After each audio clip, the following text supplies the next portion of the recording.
up, everybody? The Toy Mantis is back with a new toy review today, and today I'm going to be reviewing the Batman classic TV series Batcave. That's from McFarlane. It's for that Batman 66 line.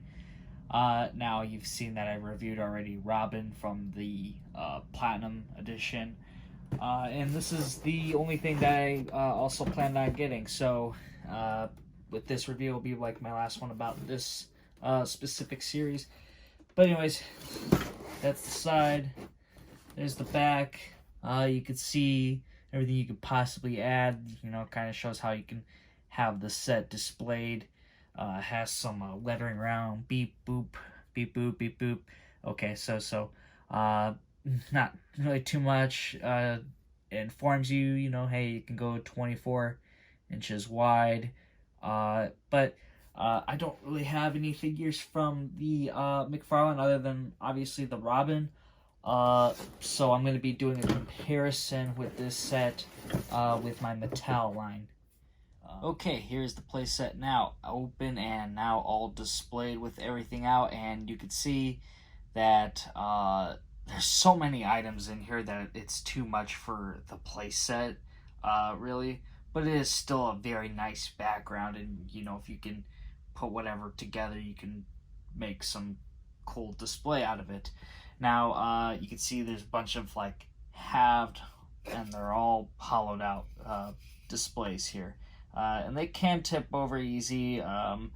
You really have to make sure you have a flat ground. It was a little bit uneven here, so I was having trouble, but I did manage to make it leveled, so it does stop falling, but it's still pretty easy considering on one side it's completely hollowed out. And now for that base here that you could put the Batmobile on, I'm not really showing it too much, but this is pretty plain yellow, orange, and then the back is just brown.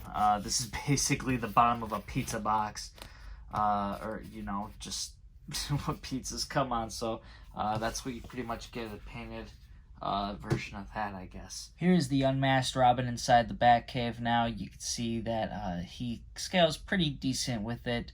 It's the only figure I do have from McFarlane. Here's a few of the Mattel figures in there, and you can see it scales pretty well as well. You can see Batman's being able to grip on the ladder here, and Robin staying next to a few of the computers, and that works pretty well.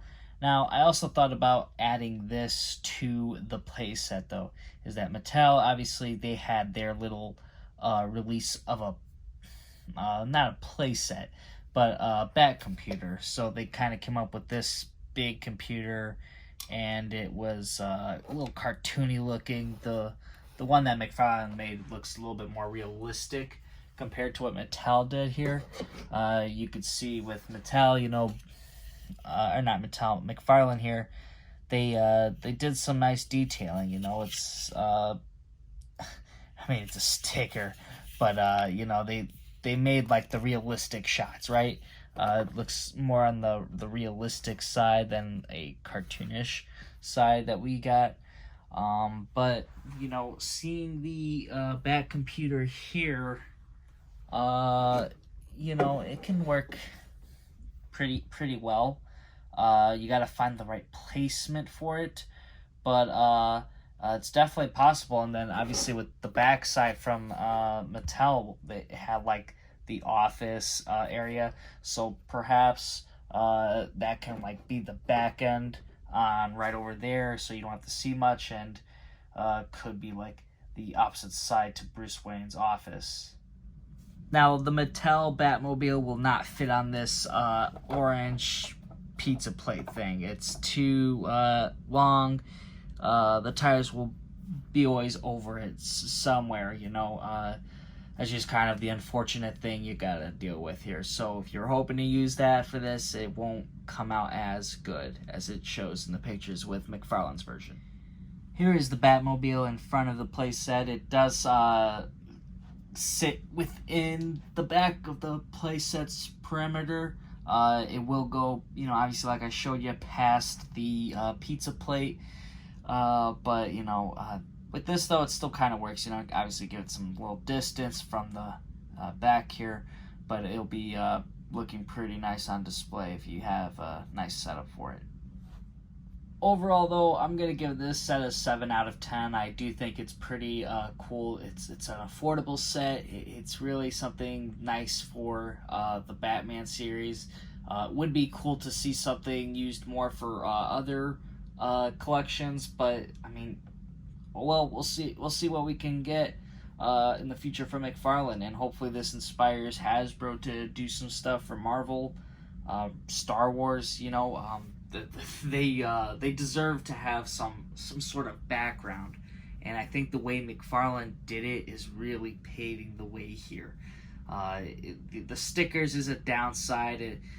You can see where he has to go cheap with it. The back of the base here is probably the most important part because it has sculpting, and you know they have to have that rock texture, and then you get a bit of stuff here in the center, and that's great. And then obviously all these computer add-ons. I mean, yes, they're hollowed out, but you know, the way he did it was pretty good. The sacrifices that had to be made to make room, that sucked because it did affect the set, specifically on the right side. It did affect on how that it was supposed to be displayed. I kind of changed it up a little bit. It works. Obviously, they're not supposed to be wherever. You know they can be wherever they want. So you can make it work. You know, it's not too big of an issue. But I do think this set is cool though. So if you guys do find it, I believe it's hitting Target and Walmart. It's out there. So hopefully you guys did enjoy this video. If you did, hit that thumbs up button, and if you're new here, hit that subscribe button, you know, and check out some other video reviews, and I'll see you all next time.